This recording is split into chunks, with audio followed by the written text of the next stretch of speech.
Here we are, May 17th, 16th, 17th, I think.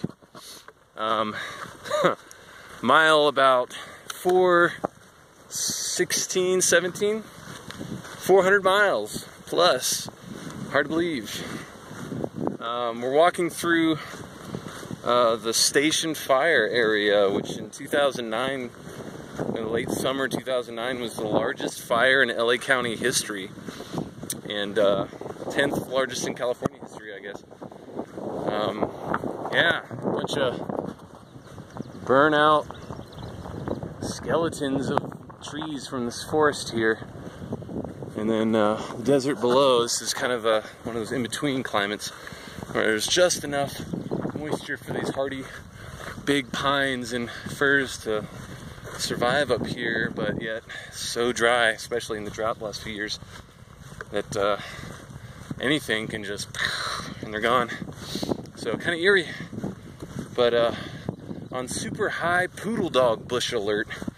It's this bush that I guess somebody thought looked like a poodle dog. I've seen quite a few of it so far on the trail. It pops up in newly burned areas, and apparently it's many times worse than poison ivy and poison oak. It'll give you some serious blisters and it's really nastiness. So I'll point some out when I show it. There's in patches, so some areas on the trail are a lot worse than others. Actually coming up to a detour where the trail is, a section of trail is closed because of how bad the poodle dog bush on the trail is. So I'll be on the road for about 9-ish miles or so. Not too bad though. I'm doing pretty good. Physically feeling alright. I mean, if you told me I just walked 400 miles without me knowing it, I would have laughed at your face, because I don't feel that bad, so I'm doing pretty well. Let's see. Yeah. Just, oh, here we go. There's the culprit right there. See this guy right there. So don't touch it. Don't touch it.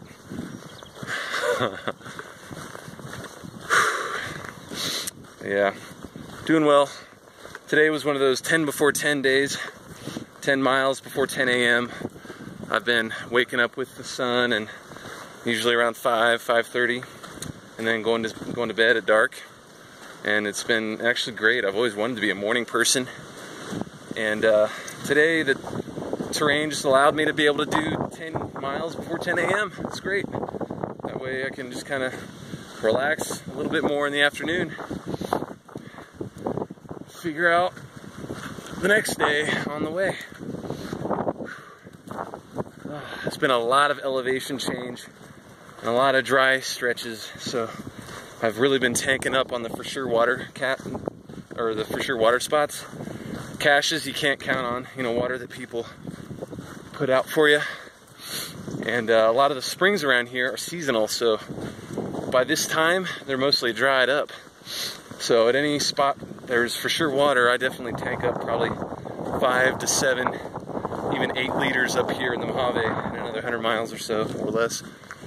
So it's just, you know, making sure you have enough to stay comfortable, because there's a lot of spots where there's, you know, 20-mile stretches with nothing, no water, and you're climbing mountains. Kind of need it. Stretch coming up that's almost 35-40 miles, I hear, out at the Hatchby. So we'll see. I've always had plenty. Just playing it safe. But man, yeah, this is eerie. Walking through this burned out forest. It's a shame, you know. I really hate seeing any trees like this, but it's kind of in a way, a natural thing, you know. It's going to allow the next generation forest trees to pop up, hopefully. It just really makes you appreciate all the more the lush forests I have seen on these mountaintops. They're like island forests surrounded by desert. It's really, for me, unique. You know, one day I'll be down in the 100-degree heat in the desert floor, and then the next day I'll be in the shade under these giant trees up in the forest. Anyway, see you next time.